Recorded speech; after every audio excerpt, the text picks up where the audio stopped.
Save life hospital ગુજરાતની પ્રથમ AI આધારિત રોબોટિક સર્જરી સિસ્ટમની પાયોનિયર બની. અમદાવાદમાં વિશ્વકક્ષાની આરોગ્ય સંભાળ સેવાઓ પ્રદાન કરતી save life hospital joint replacement surgery માટે ગુજરાતમાં પ્રથમ AI સંચાલિત રોબોટિક સર્જરી સિસ્ટમ મેસ્કોસના સફળ સ્થાપન સાથે તબીબી નવનીતમના એક નવો માપદંડ સ્થાપિત કર્યો છે. આ હોસ્પિટલનું ઉદ્ઘાટન કેન્દ્રીય ગૃહમંત્રી અમિત શાહ અને ગૃહ રાજ્યમંત્રી હર્ષ સંઘવી દ્વારા કરવામાં આવ્યું હતું. ઓર્થોપેડિક અને જોઈન્ટ રિપ્લેસમેન્ટ વિભાગના ડિરેક્ટર ડોક્ટર ઋતુલ ગાંધીના નેતૃત્વ હેઠળ સેવ લાઈફ હોસ્પિટલ રોબોટિક ની રિપ્લેસમેન્ટ સર્જરીમાં નોંધપાત્ર સફળતા પ્રાપ્ત કરી છે, જે અગ્રણી અભિગમ, સર્જનોની કુશળતા સાથે અત્યંત આધુનિક AI ટેકનોલોજીના સંકલન સાથે દર્દીને સંભાળ અને જલ્દી સાજા થવાના પરિણામોને પરિવર્તિત કરે છે.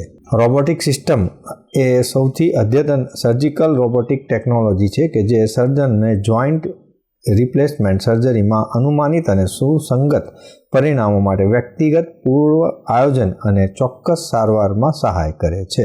આજે આપણે અહીંયા બધા ભેગા થયા છીએ એ રોબોટિક જોઈન્ટ રિપ્લેસમેન્ટ સર્જરી વિશે ચર્ચા કરવા અને એના ફાયદા માટેની એક લોકોને જાણ થાય તેના માટે આપણે આજે ભેગા થયા છીએ. તો આ એક image base robotic fully active AI base surgery છે, જેમાં પેશન્ટનો CT સ્કેન લઈને એના ઉપર આખું પ્લાનિંગ કરીને પછી ઓપરેશન થાય છે, જેના કારણે પેશન્ટને આપણે એક્યુરેટ, પ્રિસાઇઝ અને 100% સારું રિઝલ્ટ મળે એ રીતની એક સર્જરી છે. અને ફુલ્લી એક્ટિવ ઓટોમેટેડ સિસ્ટમ છે, એટલે જે બી સર્જને પ્લાન કર્યું હોય એ પ્રિસાઇઝ એટલે 1 mm કે 1 ડિગ્રીના એક્યુરસી જોડે આપણે એને કરી શકીએ છીએ. તો સર્જરીનો ડ્યુરેશન જ્યારે રૂટીન સર્જરી જોડે આપણે તુલના કરીએ તો 15 મિનિટ વધારે ટાઈમ થતો હોય છે. ઓવરઓલ ઓપરેશનનો ટાઈમ 1.5 થી 2 કલાકનો હોય છે. રિકવરી 15 દિવસમાં ટાંકા ખુલી જાય પછી પેશન્ટ જાતે હરી ફરી શકે છે, સીડી ચડ ઉતર કરી શકે છે, બધું કામ જાતે કરી શકે છે. અને પેકેજીસની વાત કરીએ કે ખર્ચની વાત કરીએ તો રૂટીન પેકેજીસ કરતાં 10% વધારે આમાં ઇન્ક્રીઝ થતો હોય છે. બહુ મેજર ખર્ચો નથી હોતો. સો પેશન્ટને જ્યારે અમારે ઘસારાની વાત કરીએ તો 4 સ્ટેજમાં ઘસારો હોય છે. એટલે સ્ટેજ 3 અને સ્ટેજ 4ના ઘસારામાં અમે જનરલી પેશન્ટને સર્જરીની સલાહ આપતા હોઈએ છીએ.